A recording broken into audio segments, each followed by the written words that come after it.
Olá, boa noite. Começamos mais um programa Papo Sério, hoje recebendo o deputado federal, Dr. Irã Gonçalves. Boa noite, deputado. Seja bem-vindo ao Papo Sério. Boa noite, Lismar. Obrigado pelo convite. Boa noite a todos. É um prazer estar mais uma vez aqui nesse estúdio aqui da TV Ativa, que é uma TV de grande audiência, e me sinto muito prestigiado com o seu convite, Lismar. Muito obrigado. De nada. O senhor é o presidente da comissão especial que vai analisar a PEC 199/2016, né? Que é aquele que trata sobre enquadramento de servidores do ex-território. Qual é o diferencial dessa PEC, deputado, para a emenda 79 de 2014, que já foi, inclusive, promulgada e já causou 2015, um efeito aqui? Bem, Irismar, ela começou com uma emenda 79 e passou a ser PEC 111, que foi relatada pelo ex-deputado Luciano Castro. E eu coloco que nós temos que ter muito cuidado em não gerar falsas expectativas nas pessoas, porque essa emenda tramitou de 2011 e ela foi promulgada em 2015 e ela só contemplou cerca de um pouco mais de 150 ex-servidores do ex-território. Então, por quê? Porque nesse ínterim, no final da promulgação, a AGU publicou um parecer dando conta de que nós não poderíamos utilizar o parecer FC3 para enquadrar mais servidores.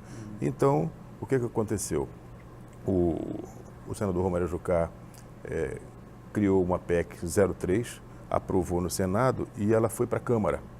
E na Câmara, só na admissibilidade da PEC, para você ter uma ideia de tempo, nós demoramos 6 meses para aprovar a admissibilidade, constitucionalidade na Comissão de Constituição e Justiça. Então, essas coisas às vezes demoram muito, até porque a relatora na comissão, na CCJ, era Laura Carneiro, que era uma deputada do Rio de Janeiro. Isso dificulta de certa forma. Por quê? Porque até para você argumentar com os seus pares na CCJ é um pouco mais difícil. As pessoas não sabem a realidade, como é que foi difícil nós construirmos esse estado, as pessoas que vieram para cá, que era um lugar muito pequeno, que era um lugar sem estrutura, e nós fomos construindo isso. Então, processo de transição, né? Um processo de transição que você certamente conhece muito bem, e as pessoas que estão aqui desde aquela época conhecem muito bem. E agora nós aprovamos a admissibilidade, quer dizer, é constitucional, e aí, a partir daí, o regimento manda que se crie uma comissão especial para deliberar durante 40 sessões um relatório para ser votado. Esse relatório, se não houver emendas, que eu não acredito, eu acho que vai haver emendas, por quê? Porque nós não temos só componentes daqui de Roraima, mas nós temos do Amapá, nós temos de Rondônia e temos inclusive de São Paulo.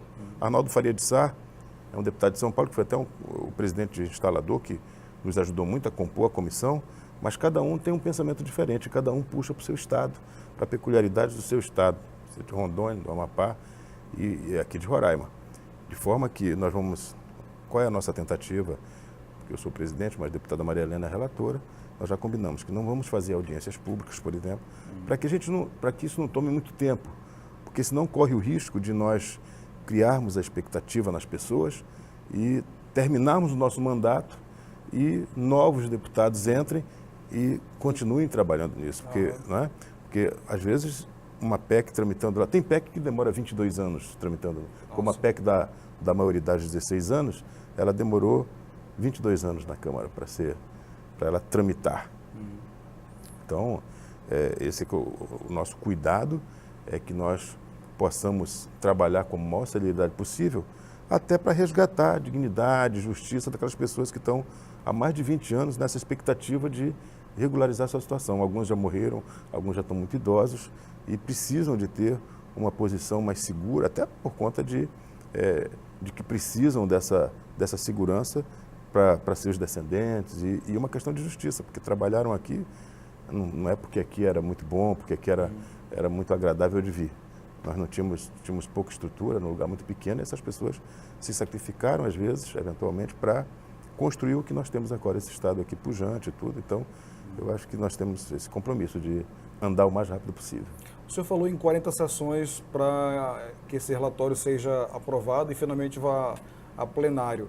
Mas esse é o tempo máximo, não é isso? Essa comissão pode conseguir resolver isso bem antes disso? Pode resolver. Nós temos 10 sessões para que a gente faça as audiências públicas, delibere. Então, antes de 10 sessões não vai. Mas na 10ª e a 40ª sessão, nós podemos terminar. Agora, a gente não sabe o que vai na cabeça dos outros.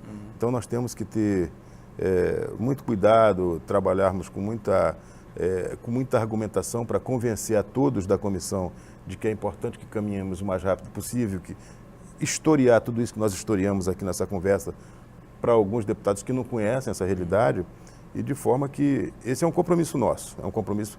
A bancada de Roraima está toda na comissão, toda a bancada. O que é importante, né, para ajudar na argumentação. Eu sempre coloco que tem alguns temas que não são temas de um deputado só. Não se pode dizer que esse é um tema do Irã, da Marilene, do Jonathan, do Carlos Andrade, do Ed, não. Da Sheridan. É um tema que diz respeito à bancada, tanto bancada no Senado quanto bancada na Câmara. Isso é uma responsabilidade de todos nós, assim como questão que nós vamos certamente colocar aqui, que você deve abordar, tema importante, a questão da energia. Não é uma questão de uma pessoa só. Não vamos personalizar isso, até isso dificulta as coisas. Então nós vamos trabalhar nessa comissão para que, como eu te falei, nós temos até um entendimento de que não vamos fazer, por exemplo, audiências públicas. Tem muitas vezes uma PEC, a gente convoca audiências públicas para os estados que têm interesse. Tudo. Nós já sabemos qual é o problema, nós já sabemos como é que a gente tenta resolver. Já tem experiência da outra, emenda anterior. O que nós vamos tentar fazer? Tentar com que a gente consiga contemplar o maior número de pessoas que trabalharam aqui de 88 a 93, quando foi a transição do território para o Estado.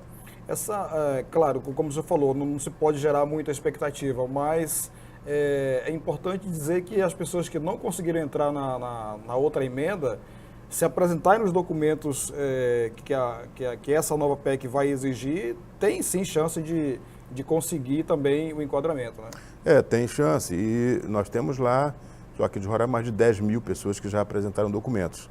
E nós temos pessoas que são interessadas no Amapá e em Rondônia ainda.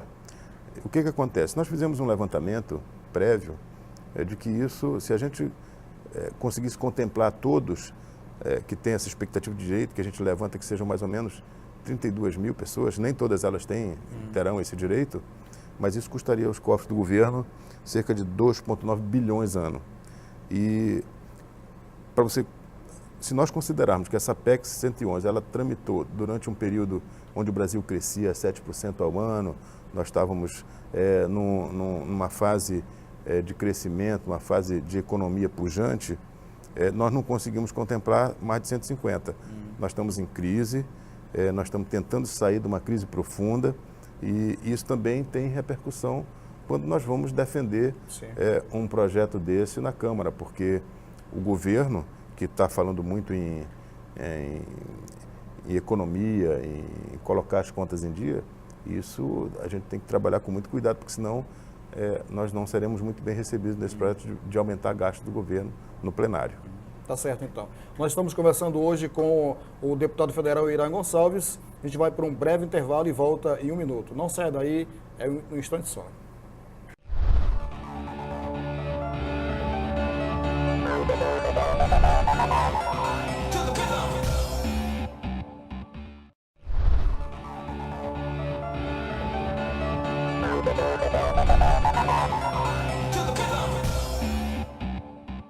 Nós voltamos com o programa Papo Sério, hoje recebendo o deputado federal Irã Gonçalves. Deputado, o senhor tem 1 ano e 8 meses, mais ou menos, como deputado federal.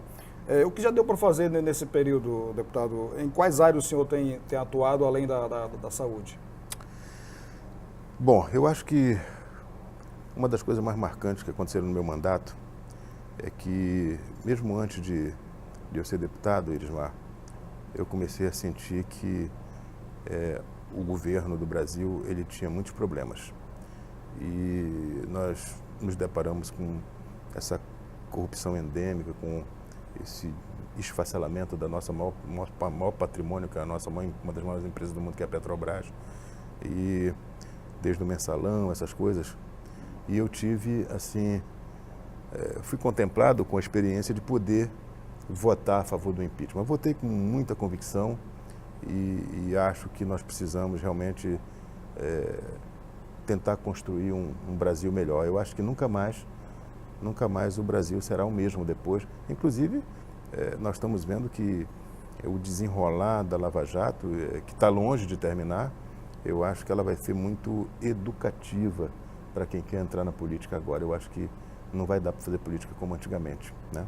Nós temos muita gente séria lá, tem muita gente comprometida, que trabalha muito, mas temos essas anomalias que são péssimos exemplos para as gerações futuras. Então, eu acho que eu participei desse momento histórico, que é uma coisa que vou levar para o resto da vida com muito orgulho. Na questão assim de trazer recursos, que é uma coisa que as pessoas sempre cobram da gente. Aqui a gente tem feito,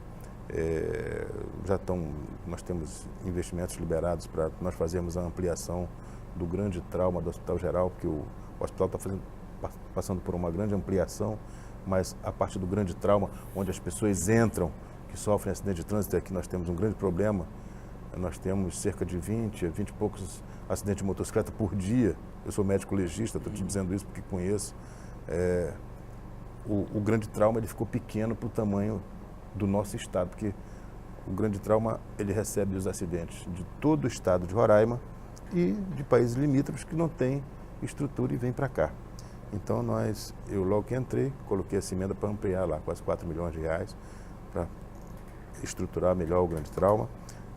Coloquei recursos para ampliar a zoonose e mais 3 postos de saúde em bairros novos aqui da capital, além de investimentos em iluminação pública, por exemplo, no Cantar, na Vila Santa Rita, em Normandia, em Bonfim já tem recurso para a gente fazer asfaltamento e iluminação pública.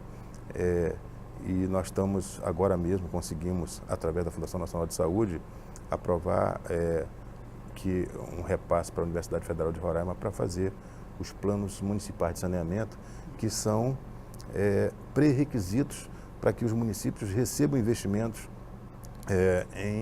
em saneamento básico, infraestrutura, tratamento de água, esgoto, manipulação de lixo, melhorias sanitárias domiciliares, enfim. Quer dizer, nós tínhamos hoje só Mucajaí e Rorainópolis contemplados, e agora nós vamos fazer em todos os outros municípios. Isso vai mudar a realidade desses municípios. Sem dúvida, até porque a FUNASA hoje, ela tem a atuação nos municípios com até 50 mil habitantes. E isso contempla todos os nossos municípios do interior, à exceção da capital. E na capital nós fizemos uma emenda de bancada, que aí a união da nossa bancada tem propiciado isso. Nós conseguimos aplicar recursos aqui na capital para que a gente possa ter 100% de saneamento em Boa Vista, além do que aprovamos 150 milhões de emendas para 432, que é a BR que passa pelo Cantar e vai até o 500. E eu acho que com esse recurso, quer dizer, o projeto é que com esse recurso a gente consiga asfaltar 100% da estrada. Vai ficar faltando obras de arte e sinalização, essas coisas, que isso depende também de mais recursos, mas isso já foi uma emenda de bancada que nós conseguimos acordar com todos, que aquela estrada ali, ela vai trazer muito desenvolvimento para o Cantar, que é um lugar que é grande, eminentemente agrícola e precisa de estrada de boa qualidade para escoar a produção das pessoas que moram na área rural. Sem contar que a viagem para Manaus encurta em 80 quilômetros, se eu não me engano. Quase 100 quilômetros, Ou seja, você deixar de rodar 80 quilômetros para chegar a Manaus já é uma vantagem muito grande. Agora mesmo, eu estava conversando com você que nós vamos, depois no almoço, para Caruebe, são 4 horas de carro, quer dizer, a gente tiraria 3 horas, quer dizer, economizaríamos 3 horas de carro, né? Bom, o senhor como deputado iniciante já tem participado de diversas tem tido uma atuação bastante boa ali na Câmara, participando de diversas comissões, inclusive essa da PEC 99, né? O que o senhor acredita que lhe propiciou essa participação de uma forma... Eu acho que é uma conjunção de coisas. Eu costumo ter muita facilidade de fazer amigos. Acho que tive muita sorte, por exemplo, eu tive sorte de ser recebido no PP, que é um grande partido. Pelo fato de ser médico, por exemplo, e médico ativo, conheço, por exemplo, a dificuldade do SUS. Quando a gente fala de SUS lá, eu sei porque eu também opero muito aqui, eu opero quase 100 pessoas por mês. Então, eu sei das dificuldades que tem o SUS. Apesar da sua função como deputado, o senhor continua atuando aqui no Estado? Continuo atuando. Ontem atuei, amanhã opero antes de eu ir para o interior, para o Treinão, eu tenho cirurgia lá e na minha clínica. Então, o que acontece? Eu consegui ser vice-presidente da Seguridade Social, porque o meu partido é um partido grande. Eu sou vice-líder do maior bloco da casa e faço parte da Comissão de Seguridade Social e Família, onde está toda a questão da Previdência, da saúde no Brasil. Sou o presidente da Comissão Especial de Saúde da Câmara e participo muito dessas questões da saúde, sou da CCJ e da Comissão Mista de Orçamento também. Eu acho que por conta dessa atividade do meu partido é muito ativo dentro da Câmara e o nosso bloco é importante. Você sabe que quanto maior o bloco, mais possibilidade de você participar. E eu gosto muito da atividade parlamentar, é uma coisa que eu acho que me completou, porque você que me conhece há muito tempo aqui, eu tenho uma vida na medicina de mais de 35 anos aqui. Sim. E comecei a me meter em política há pouco tempo. Mas política é uma coisa muito boa se você tiver boas ideias, estiver consciente de que você está na política para servir aos outros. Então, eu tenho sentido que é uma coisa que complementa a minha atividade como médico e gera bem-estar das pessoas, melhora a vida das pessoas. Eu acho que valeu a pena. E como parlamentar tem a oportunidade de trazer recursos, elaborar projetos, enfim, fazer muito mais do que como médico, que já é muita coisa. Exatamente, né? Porque uma boa mexida na política, a gente consegue atingir muito mais pessoas. Por exemplo, eu vou te dar um exemplo aqui dessa questão de escolher representantes, não é? Quer dizer, às vezes você escolhe um representante para você no município, que você termina sendo penalizado você mesmo pela sua escolha ruim. Exatamente. Então, eu acho que é importante que as pessoas hoje, Irismar, elas estão muito politizadas. Eu acho que as redes sociais, a informação em tempo real, ela gerou essa conscientização coletiva que nós vivemos hoje, né? As coisas estão mudando muito no país. E a tendência é melhorar cada vez mais. Nós estamos conversando hoje com o deputado federal Irã Gonçalves. A gente vai para mais um intervalo e volta em seguida para continuar essa conversa aqui. Não saia daí, é um minuto só.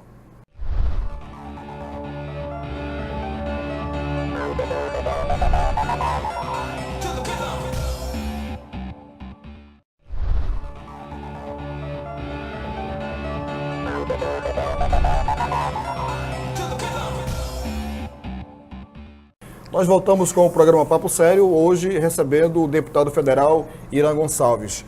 Deputado, o senhor falava no bloco anterior sobre a união da bancada federal de Roraima.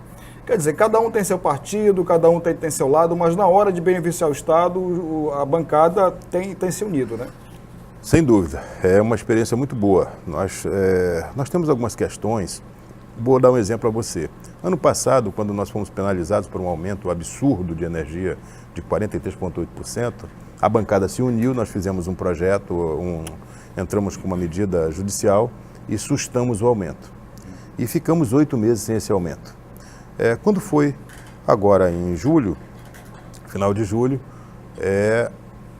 como chegou uma outra ação do PROCON da Assembleia no Tribunal Federal da Primeira Região, o juiz, o desembargador que relatou e julgou o primeiro processo, ele não aceitou a prevenção e suspendeu os efeitos daquela liminar. O que aconteceu?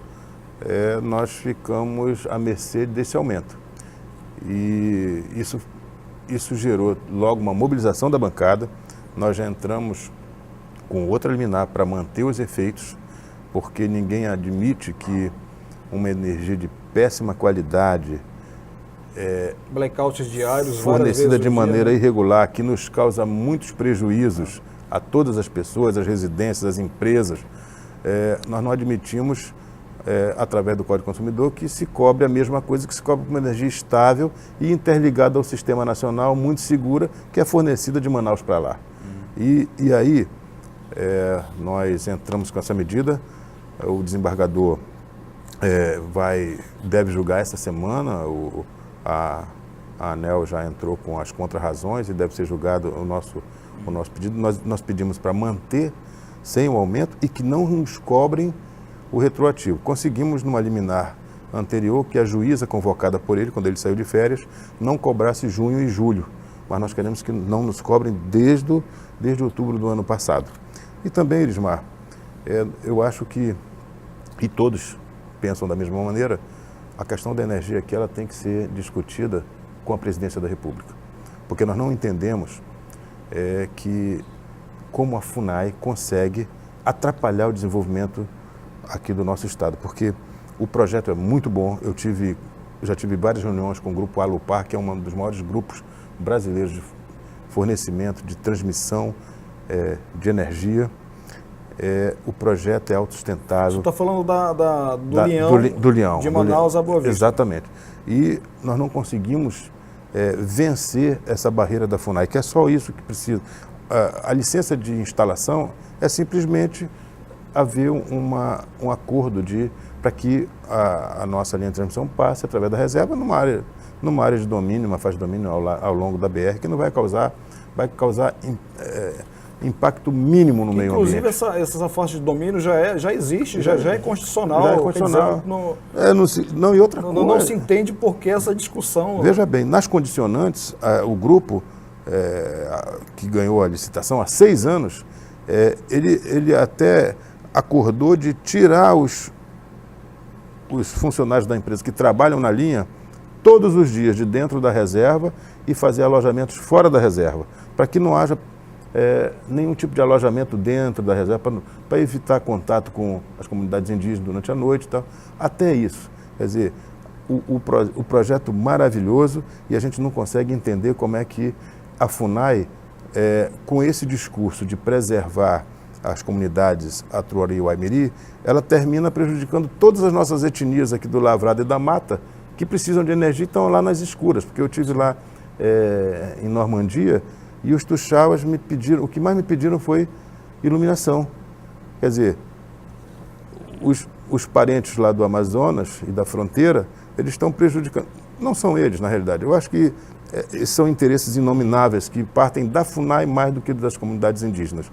E nós temos que discutir isso. A bancada, solicitamos inclusive agora uma audiência com o presidente Temer na próxima semana, para nós discutirmos a questão da energia. Não só isso, mas também a privatização da SER, porque nós temos que saber o que vai acontecer com esses 700 servidores da SER que não está claro como é que eles serão aproveitados. Isso vai gerar problemas sociais aqui no nosso estado. Inclusive esses servidores concursados, né? Nós temos lá concursados, seletivados e terceirizados. Nós temos 3 categorias. E todas elas, o importante não é o modelo da relação de trabalho, mas o importante é que as pessoas vão ficar sem trabalhar. Verdade. Deputado, continuando nesse assunto de energia, como é que... E o Estado também está passando por uma situação complicada, financeiramente falando, a exemplo da maioria dos estados brasileiros, e também a questão da renegociação das dívidas dos estados, né?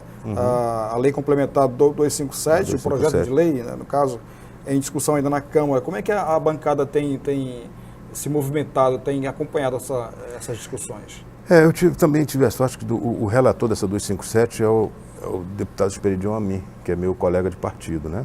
E essa 257, ela tinha 26 páginas, era uma panaceia que, inclusive, ela diminuía em 80% o número de cargos comissionados aqui no nosso estado. Isso ia dar um impacto tremendo na vida das pessoas. Aqui nós temos muitos comissionados, nós temos muitas estruturas que precisam dessa mão de obra, e nós íamos penalizar um estado que utiliza muito essa força de trabalho como o nosso, tinha uma série de outras condicionantes no projeto e que nós fomos, como eu digo para o Amin, nós fomos fazendo uma lipoaspiração nesse projeto e nós, inclusive, até tentamos, nesse projeto, inserir dívidas que foram contraídas aqui pelo Estado nos últimos 7, 8 anos, principalmente para saneamento, com a Caixa Econômica, que não estavam contempladas no projeto 257. E nós estamos trabalhando para tentar ver se nós conseguimos preservar o nosso Estado, porque está claro que a 257 ela foi feita para ajudar os estados mais ricos, Rio Grande do Sul, o Rio na questão das Olimpíadas, e esqueceram de nos contemplar, tanto na parte do norte do país, como no Nordeste. Os estados que foram mais penalizados com esses cortes foram os estados que mais precisam. Então, nós estamos tentando equacionar essa questão. Nós não temos nada contra de que se faça gestões no sentido de regularizar a questão fiscal no Rio de Janeiro, no Rio Grande do Sul, que não paga regularmente, inclusive, o salário dos seus funcionários, mas também nós não podemos penalizar lugares longínquos como o nosso, que tem tanta necessidade da atenção do poder público, porque aqui nós não temos, como nós não temos energia, porque o poder público não consegue destravar essa questão da energia, nós não temos indústria, e aí nós temos menos funcionários no setor privado, e a gente ainda vai penalizar quem trabalha no setor público. Nós não conseguimos entender, e nós estamos lá sempre vigilantes para tentar destravar essas questões no Congresso. Deputado, nós queremos agradecer a sua presença aqui, a sua vinda ao Papo Sério. Eu sei que você é um homem muito ocupado e de repente terá esse tempinho para vir tratar dessas questões importantes. A gente não falou de tudo, né? Ainda ficou faltando alguns assuntos. Então, sinta-se convidado a retornar ao Papo Sério quando for necessário. A gente, a TV Ativa e o programa estão aqui de braços abertos para recebê-lo. Obrigado, Ismael. Obrigado a todos da técnica. Obrigado às pessoas que nos assistiram. E dizer para você que é um prazer estar aqui. E eu acho que o que nós fazemos aqui é prestar conta do trabalho que nós fazemos lá, que esse trabalho é pago por vocês, que nos elegem e que devem cobrar. E a gente tem aqui a obrigação de prestar conta às pessoas que acreditam no nosso trabalho. Obrigado pelo convite. E me convide mais. Eu só não venho mais porque você não me convida mais. Tá certo, então. Então, o Papo Sério termina por aqui. Recebemos hoje o deputado federal Irã Gonçalves. Queremos agradecer a sua audiência e convidar para que nos assista no próximo programa. Até lá, então, e boa noite.